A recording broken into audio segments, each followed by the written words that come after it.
I have been really reluctant to make this video. It's because there is already so many videos on this topic. If you've not been on the internet for the last, I would say a week, is when I've been seeing this topic going on. If you've not, there is this lady called Isis, and she runs a feminine hypergamy YouTube channel. Her content is pretty much based on, I think she's called the new trophy wife. And that's not besides the point. The point really is to discuss everything that has come out about her marriage. And it reminded me once again how we have to be so careful when we come online and we admire people's lives. I think we have to be so careful when we come online and take advice from people. And by people, I mean everyone, because, there is a community, and those communities are fantastic.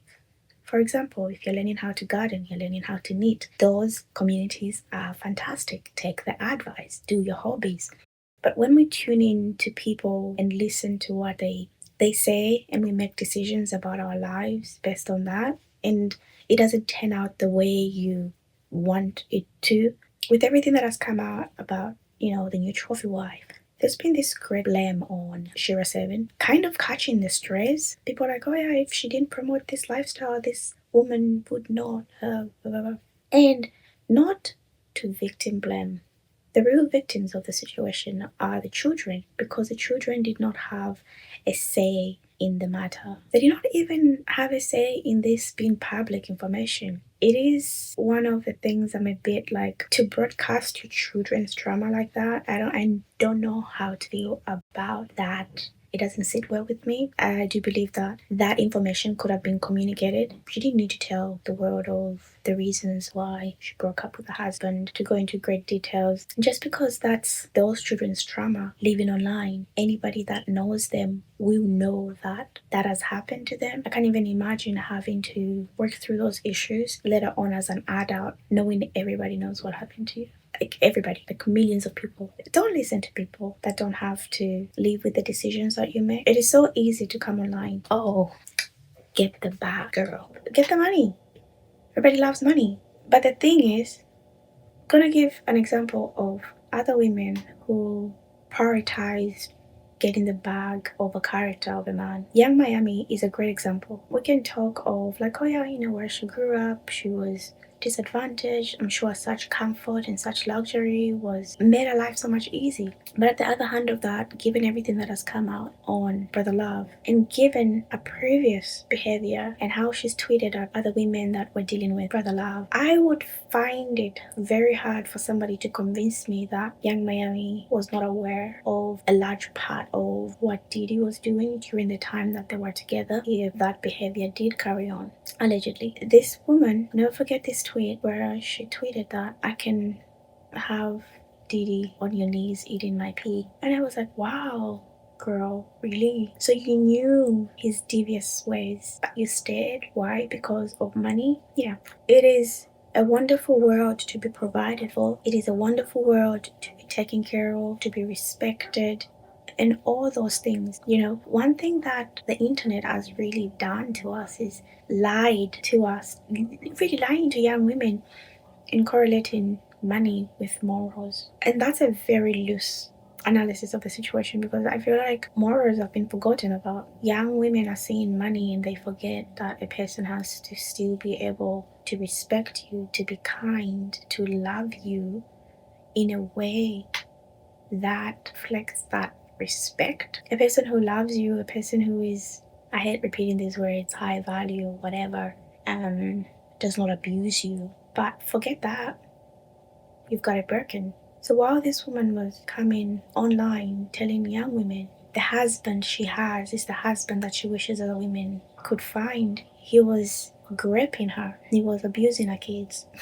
You have to think through the things that matter to you and then go after those things. And for some people, money is not an issue. For others, money is the deal breaker. And what's really interesting about the new trophy wife is that, having looked at her previous videos, she was making money. She's not coming from a place of, the stereotype of like, oh, a desperate single mother that's just wanting to be like led and provided for. She was making 90,000. I don't know where she lives exactly. That's a high income, So At what point is it just you've made really bad decisions, you're finding out? Teaching women, go after the bag, marry people, marry men that provide for you. You move in with a man or that you've only known in a month. Hey, love. I love love. I know love at first sight is real. But there is so many lessons to be learned from this situation. Or don't just speak on being able to vet a man, because it seems that once you see somebody's income, your ability to vet them is so clouded. Money, for a woman that's educated, for a woman that's got money, for a woman that is able to take care of themselves 3 times over, money should be the last thing that impresses you. The character of a person still stands very strong. What this says, like, you choosing somebody with a very little character, with very little anything really, is a reflection on you as much as it's a reflection on them. This whole hypergamy situation is such a layered conversation when you add in the cultural and religious implications that specifically Black women find themselves into. And I would even add that into brackets. I think for this situation, I'm gonna add it just to like Black women, because even if you looked at women in Africa, like, religious is such a big thing and culture is such a big thing. I say this specifically based on one of her videos where she said the husband exhibited such a strong Christian faith. What does that even mean? What does that even mean? You know, it's a story of knowing yourself, knowing your values, knowing what Christian faith means to you. You can go to Sunday service, you can pray, but as long as your actions do not reflect that of a Christian, if the things you do in the darkness came out to light, you are not a good Christian. I'm not one to judge. It's not even judgment, it's just fact. It's the same way that we find out our favorite preachers are cheating on their partner, yet they preach faithfulness. A different conversation for another day. But truly, the information we have online is just a fraction of things that we should not even be applying to our lives up until we've really taken them in and filtered them through our own experiences. A woman saying she wants to stay at home, take care of her kids, might not appeal to every woman. It's the same way that a woman wants to go off and work and not have kids, might not appeal to every woman.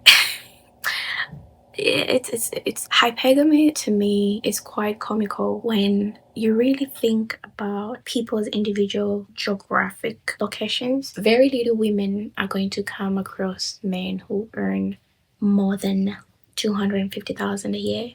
So the continued focus on finance and money is just extremely shallow, because when things like this happen and you go back and listen to how this woman met a husband and how she found herself in these circumstances, it reeks of desperation. It reeks of it was more important for her to be married, to have a ring, and to sit in that chair and tell other women, I know how to get you the man that can give you the ring, rather than really take time to know this person, rather than nip it in the bud when he was taking advantage of her. I have shook my head so many times this week when I think about this story and how little consideration was shown for the kids. It's quite rare that you see mothers quickly introduce their kids to men and so on and so forth. It is not victim blaming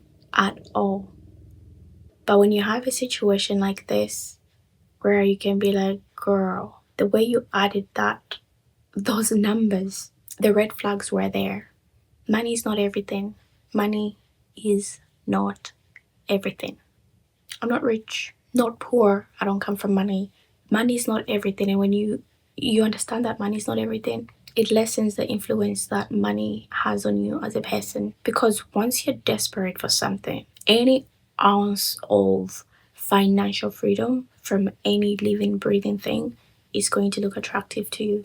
It's the same reason that couple years ago, not even couple years ago, is that 2 years, when the stories of the women in Dubai, the party women in Dubai, were doing those degrading acts for money. We all have a limit of things that we perhaps can do for money, would do for money. But getting yourself tied down to somebody when you've got the ability to take care of yourself, we have to pause and really ask ourselves, what did we miss? And even as I say this, I'm reminded of these clips or this information that she says in her own videos of, I'm not really good with money and I just wanted someone to guide me financially. And I'm like, girl, go get an accountant. Go get a certified financial advisor. You don't need to marry for that. We might be moving away from a world where celebrities are worshipped, but we're definitely walking into a world where the influences of some of these communities, and specifically like the hypergamy and femininity community, it's quite courtish. It comes across as such because vetting a man is so important. And when you go back to how Isis ended up with a husband, there was no vetting. We're being grifted. It might be this story we've heard of a woman who rushes into a situation and things happen, but there are many stories of women who rush into things and they end up losing their life. And life is cruel. You don't have to leave it to highlighting the words of, when you're capable of taking care of yourself, money should be the last thing that impresses you. Money gives you freedom. You have money, you've got access to it. You can hire people to manage your money. You don't need a husband for that. And even like saying, oh, husband to guide me for money. It's like, what if you end up with somebody who's like really bad at finance? Like, they're not good with money in any shape or form. That's like a real truth. Honestly, like, ever since I heard this story, my heart has just been heavy, because for everything that we humans go through, companionship is a wonderful thing. We all want that, and no one can dismiss the need for it. But you have to get to know yourself and come to terms with reality, and don't give yourself over into the hands of people that could hurt you. No, I'm just waffling. Just some thoughts on a Friday. This is Boom. We're out.